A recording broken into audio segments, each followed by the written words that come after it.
Assalamu alaikum, everyone. I'm Iman. I'm Hiba. And we're your hosts for the MSA Take. Is that the name of the podcast? Yeah. Oh, okay. All right. Do you want to introduce yourself? Okay, so assalamu alaikum, everyone. I'm Hiba. I'm a second year and I'm doing med. Okay, I'm Iman. I'm fourth year. Been around for a while. I'm studying engineering. Mm-hmm. So, how did you get involved with the MSA? So I went to a few events and was inspired, and I'm here now. What about you, man? I wish my journey was as smooth. I kind of wanted to do dawah and then got sucked into like the vortex of the MSA. And here I am. So what are you currently doing in the MSA? I'm the secretary for this year, which just means I do a lot of resource handling and admin. How about you? I'm in events extended shura. Mm-hmm. So I just follow Zainab's instructions. Just following orders. Mm-hmm. Okay. So, Iman, tell us, what is a molehill that you would make a mountain out of? People burn their green tea. People burn their green tea, and it really frustrates me. Green tea burns at anything over 80 degrees. You asked? Mm-hmm. Prepare yourself. I'm happy. And for most teas, anything over 90 degrees is normally too hot. And that's how you end up with bitter tea. And that's why you have people complaining about the way their tea tastes. And it's not the fault of the tea. It's just a skill issue. All right, okay. Moving on. If you could describe your uni experience in one word, how would you describe it? It's just been a series of sprints. Mm-hmm. How about you? I'd say fulfilling. Mm-hmm. It's like hard in the moment, but at the end, it all comes together. That's good. That's good. Okay. Hiba, what is your third favourite food? So my first favourite food would be Thai. Second one would be Thai. And my third one, so it would be Thai food. Thai food is category. Oh, you want like a proper dish? Yeah, give me food. We'll come back to it. But anyways. Do you want to give us an intro about what we'll be talking about this term? Okay, so inshallah this term we'll be looking at defining success as a Muslim and specifically as a sister.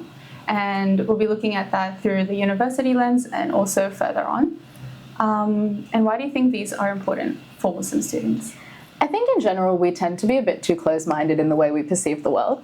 Mm-hmm. So being a little bit more introspective and seeing people our age have these sorts of discussions really opens up what we can talk about in general conversation. I think especially when I started university, I felt like I was having the same conversation with every single person. It was like the same set of small talk. Mm-hmm. It felt like a script.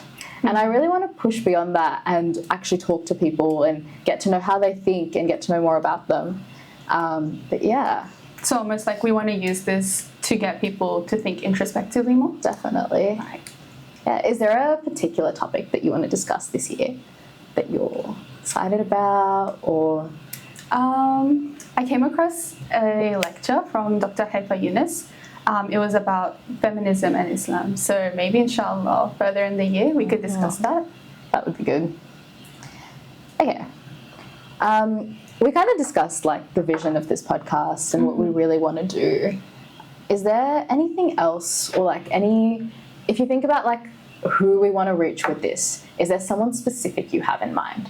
Like when we're talking here, who are you actually talking to as the audience? Primarily Muslim students on campus, because at the end of the day we want to share our experience and to show others that they're not alone in that experience, but also really just reaching out to anyone that is interested. What about you? I think when I'm thinking of this, I'm thinking about the conversations we have in the musalla or the sort of discussions we have in the halaqah. The people I'm talking to is the people who we see around uni all the time. Yeah. And I think we generally can think about expanding the range of our conversations a bit. Yeah. So overall, what do you reckon the goal of this podcast is? Or how do you think this would benefit the Muslim community? I really just want to open doors to having more nuanced discussions and open discussions. So less judgment, there's no right answer to things, and generally just being a bit more interesting in the topics that we speak about so that we actually get to know one another and it's not the same, like really shallow level friendships. But yeah. All right. Okay. What is your favourite MSA memory?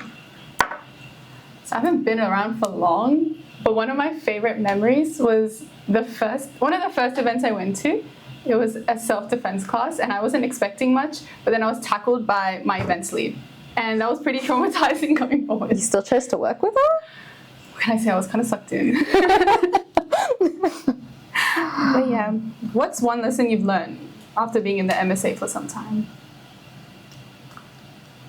I think for me, it's really, really that as taxing and as tiring as things can get, especially with like our week-long events where everyone's on all the time, you constantly, it's like late night meetings, early morning messages, you're showing up to get things ready, showing up to make things happen. It's really the little things that make it worth it. And it's the people who want to come to our events and who want to interact with the things that we do that really make it worth it. Prime example, us selling out the iftar tickets. That felt it literally felt like last month I was like, this is a gift for you. You've been doing all this prep and all this work, and you know, even like through the holidays we were doing interviews, gathering our expenditure or whatnot, and this really, really just felt like a gift. Right, subhanAllah. Yeah. What's one thing you'd like to learn being in the MSA? Because you said you haven't been around too much, but you will be this year. So,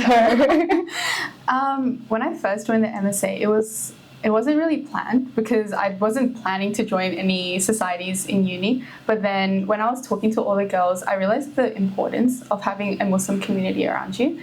So I guess now that I've joined the MSA, it's just giving back to that community, furthering my involvement with the Muslim students on campus. And, yeah. Is there one particular event that you're like really, really excited to be part of? I think right now the iftar, it's like one of our biggest events. So inshallah that'll be good this year. Inshallah.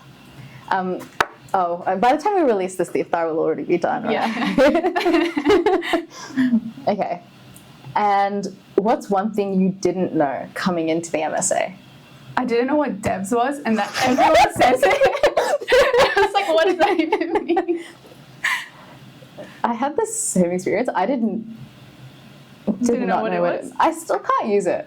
I know. I feel like everyone throws it around. When I was still like, I don't know if this is the right way to use the word. But yeah, I had to ask Zaina what was going on. Do you want to tell our listeners what it means? Oh, it means devastating, I think. I think so. All right. What was your most difficult or embarrassing experience at uni? My most difficult or embarrassing memory was last year. I had to talk to a simulated patient as part of my one of my assessments, and it was in front of the whole class because I decided to be bold. And the patient started yelling at me, being like, "Where's the doctor? Where's the doctor?" And I did end up getting the history out, but I had to take a 30-minute break because it was just too much. That sounds so traumatizing. No, it was a learning experience. Have you recovered from that experience? Yeah, but you know, going forward, I can use that. It's like you hear a patient like screaming in the background and HIPAA starts. And now I know what to do. Okay, that's good. Alhamdulillah. What, as someone who is in her fourth year, what's something you would tell yourself in your first year or other younger students on campus? Get used to failing.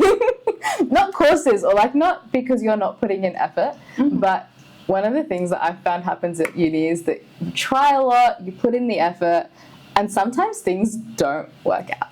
Sometimes it's because you're trying something new, sometimes it's just because you didn't understand what the brief was, or you misunderstood what the tutor was saying, or maybe you just like misjudged how good you were at something. That's me with coding. C++ has been a humbling experience. Wow. C++ is like very close to machine level code, so you have to tell it to do everything. What is C++? It's a coding language. Oh, I thought you meant that was your grade. No, I'm not dropping grades on the podcast. I don't think anyone would take me seriously if I did that. But yeah, I think really get comfortable trying new things and get comfortable failing with them. Yeah. Because that's how you open the door to new experiences, and you really come across things both about yourself and about other people and about the world that you just didn't know. Yeah. And it's much nicer once you're on the other side of it. Yeah. Okay. What's the strangest thing anyone has ever told you about yourself? I'll give it a think. Do you have anything in mind? I might also need to think.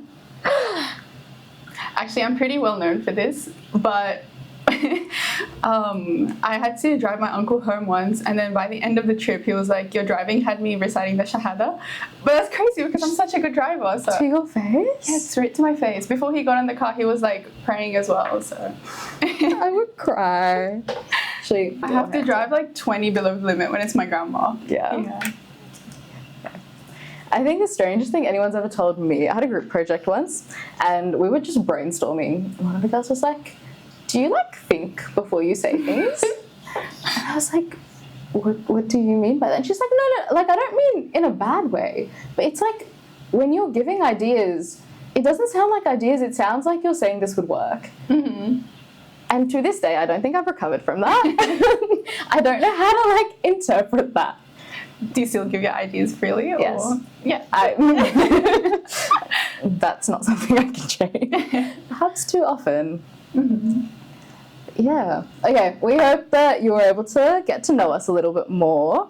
Get excited for our upcoming episode in week 5, which will be about the Muslim identity and notions of success. I did not say the title right, but you get the gist of it. Hopefully you'll still be listening. Inshallah. We'll see you then. Assalamu alaikum.